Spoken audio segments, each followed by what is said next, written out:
Olá para você que está em casa, bora falar de esporte agora aqui no SCC Meio-Dia?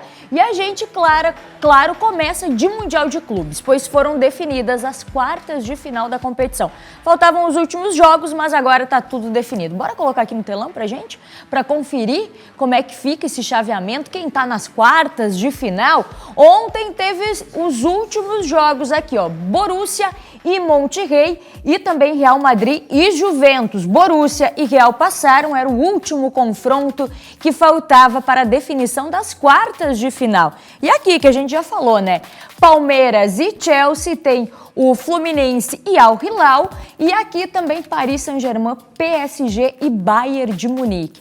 Vem aqui, Oliveirinha, pra gente colocar aqui, ó, olha só, Palmeiras e Fluminense. Se Palmeiras vencer e Fluminense vencer, a gente vai ter uma semifinal de brasileiros e aí a gente vai ter de certeza um brasileiro aqui, ó, na final do Mundial de Clubes. Será que aquela piada dos palmeirenses de que Palmeiras não tem Mundial vai acabar esse ano? A gente vai ficar na expectativa para mostrar tudo o que acontece neste Mundial. Lembrando que Renato Portaluppi é o único técnico sul-americano ainda vivo na competição, o único técnico que ainda está disputando o Mundial de Clubes. A gente sempre traz todos os detalhes aqui no SCC Esporte para vocês. E a gente continua falando de Mundial, porque a festa da torcida do Fluminense ainda não acabou, viu? Os tricolores seguem comemorando pelas ruas a vaga na próxima fase do Mundial. E o repórter Flávio Winick acompanhou tudo de pertinho. Olha só. O torcedor do Fluminense vive um sonho. Vestiu a camisa nesta terça-feira, orgulhoso com o feito do time. Agora é a semana inteira usando a camisa até o jogo contra o Al Hilal. Depois de eliminar a Inter de Milão, o Fluminense vai encarar o Al Hilal na próxima sexta-feira pelas quartas de final da Copa do Mundo de Clubes.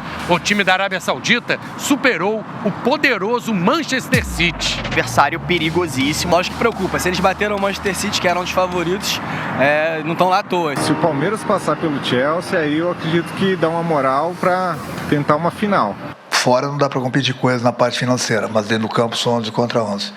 Então, no momento, tanto o Fluminense como o Palmeiras estão de parabéns, porque nós estamos aí, sem dúvida alguma, apresentando muito bem o futebol brasileiro. E na segunda-feira a gente vai trazer todos os detalhes para vocês, porque os jogos das quartas de final dos brasileiros é na sexta-feira e segunda aqui no SCC Esporte, todos os detalhes. Será que teremos brasileiro? A gente vai ficar na torcida. Mas agora, a gente gosta muito aqui no SCC Esporte de resenhar, né? Por isso que a gente está recebendo hoje um convidado muito especial aqui para bater um papo com a gente. A gente está recebendo o goleiro catarinense Luan Poli. Ele que foi revelado aqui na base do Figueirense, passou por grandes times como Sport Recife, Atlético Goianiense, Fortaleza, Curitiba, mas agora o Luan está num lugar que talvez a gente que veio de fora fica até com medo, né? Porque o Luan está representando, está numa equipe que disputa a Série A do campeonato iraniano. Luan, primeiramente, obrigada por ter aceito o nosso convite. Sei que tu tá de férias aqui, né? Agora é o período de férias de vocês lá, mas é justamente para contar um pouquinho dessa tua experiência, Luan, do que está se vivendo lá no Irã, no meio de todos esses conflitos. Como é que é jogar futebol, Luan, num país que está vivendo tudo isso? Conta um pouquinho pra gente. Obrigado por ter vindo. Obrigado, agradeço o convite.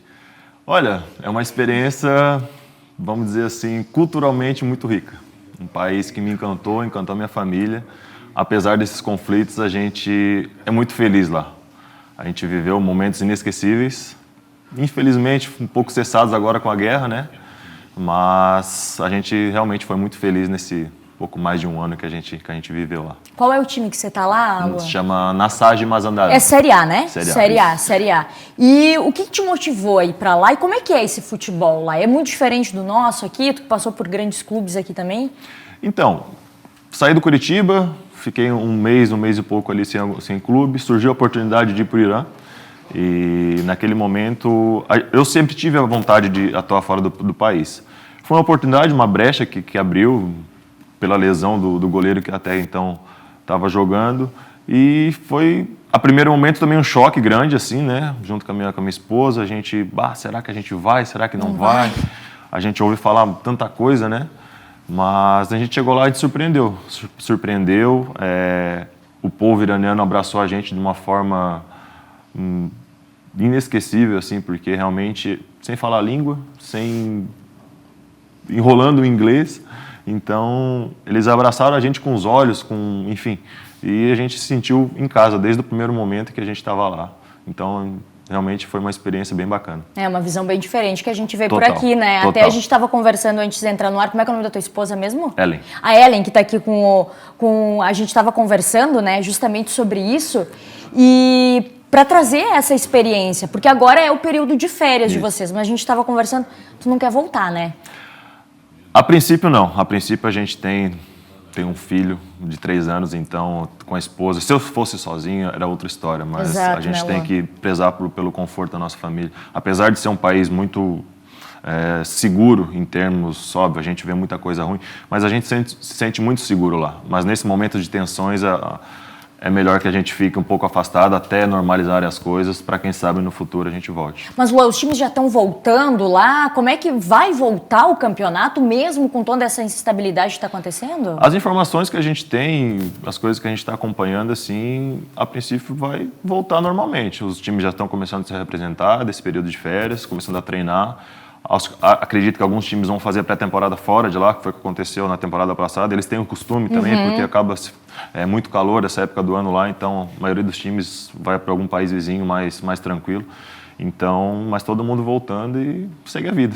Mas a tua ideia é ficar por aqui, Luan? A princípio, sim. Sim. Tem um contrato vigente ainda, a gente está estudando algumas possibilidades, surgiu muita... Eu fiz um ano muito bom lá, então a gente está estudando algumas coisas lá pelo Oriente, surgiu muita coisa do próprio Irã, mas no Irã, no momento, não. Não, né? Não. Até por curiosidade, a gente está quase encerrando aqui nossa conversa com o Luan. Não dá medo, Luan? A gente estava até conversando isso, tipo, jogar, né, entrar num campeonato e não saber o que pode acontecer, se, sei lá, uma bomba vai estar por aí. Enfim, não dá um medo, assim, toda essa situação? Dá uma certa tensão. Foi o que aconteceu durante o campeonato passado. Teve uns pequenos pontos isolados de ataque. A gente viu reportagem, não foi no meu jogo, enfim, mas da própria liga passando um foguete assim no céu, dos torcedores filmando, assim, meio louco, assim. Mas passou aquelas tensões iniciais ali, vida normal. Seguiu o campeonato, não parou nada.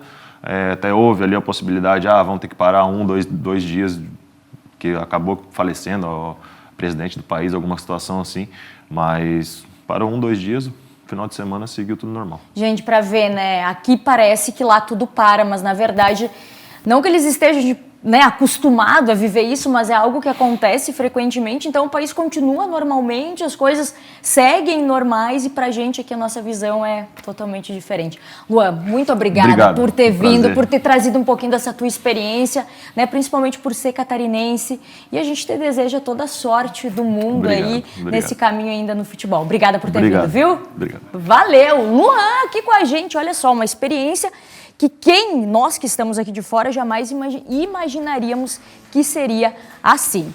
Mas agora, a gente continua falando de futebol, mas vamos falar do dia do Fico? Porque Alex Passos disse sim e segue na presidência da Chapecoense. O presidente decidiu atender os apelos dos signatários e seguir à frente da Chapecoense, ao menos até o final de seu mandato, que é agora no final do ano. Após a decisão, Alex Passos enviou um comunicado aos conselheiros do clube. E resumindo o que disse o presidente, ele falou desse comunicado que ele enviou, do pedido que ele fez para deixar a diretoria da Chapecoense por exaustão. Ele disse que estava muito cansado após 45 meses de intenso trabalho e cobranças, mas depois da entrega da carta, que aconteceu no início da semana, e também o apoio recebido por toda a Chapecoense, né, os conselheiros, jogadores, comissão técnica, os funcionários e também torcedores, e por conversas com a família, então ele decidiu permanecer ao menos até o final do ano como presidente da Chapecoense. Claro que a gente vai ficar acompanhando toda esta situação. Mas agora, bora mudar um pouquinho de assunto e correr. Vamos correr para o próximo tema? Pois é, porque acontece no final de semana em Blumenau a 27ª Maratona Internacional, que vai ser no domingo. E claro que a correria está grande para deixar tudo pronto e tudo organizado. Não só a maratona, mas também a cidade se organizar, porque serão mais de 3 mil atletas que vêm de vários lugares e aí movimenta o comércio e movimenta o turismo. Então vamos ver como é que está a cidade na preparação da maratona? Olha só. Os preparativos para a Maratona Internacional estão a todo vapor. A rede hoteleira registra 70% de ocupação para o fim de semana. Um motivo para comemorar, já que também impulsiona o turismo. Acho que eventos esportivos e eventos que trazem saúde, junto com cultura, é tudo que toda cidade deseja, né? E Blumenau tem essa característica de unir todos os eventos de turismo com cultura. Além disso, a expectativa é receber mais de 3 mil atletas, o que deve gerar um impacto positivo na economia. E também é importante essa prova, né? Que as pessoas, os atletas vêm para cá, vêm praticar esporte, vêm mostrar, né, como é tão importante essa vida saudável. Tudo isso a Prefeitura Municipal tem apoiado durante todos esses anos e é com muito orgulho que a gente apresenta mais uma edição da Maratona Internacional aqui de Blumenau. A competição terá 4 modalidades diferentes: a maratona, a meia maratona e as corridas com percursos de 5 e 10 quilômetros. A prova é para todo tipo de público, com participantes a partir dos 14 até os 60 anos de idade. A expectativa é muito grande porque faltam muitas coisinhas pequenas a serem resolvidas, mas a grande infraestrutura da maratona está pronta. Contamos com um grande número na comissão organizadora e de colaboradores que também vêm nos ajudar nesses últimos dias. O percurso do evento promete vistas dos pontos turísticos e mesmo para quem não for correr, será uma atração especial para curtir o domingo. Nós convidamos a toda a população de Blumenau para, a partir de 6 horas da manhã de domingo, 4 graus a perspectiva, estar na praça de frente à Secretaria de Cultura, de frente à antiga Prefeitura de Blumenau, para aplaudir os mais de 3 mil corredores que vêm desfilar a sua potência física aqui na Maratona Internacional de Blumenau. Convite feito! Agora o SCC Esporte vai ficando por aqui. Amanhã a gente volta com muito mais. Fernando Machado aqui do estúdio, Maria Esther fora dele. Segue na companhia de vocês aqui no SCC Meio Dia.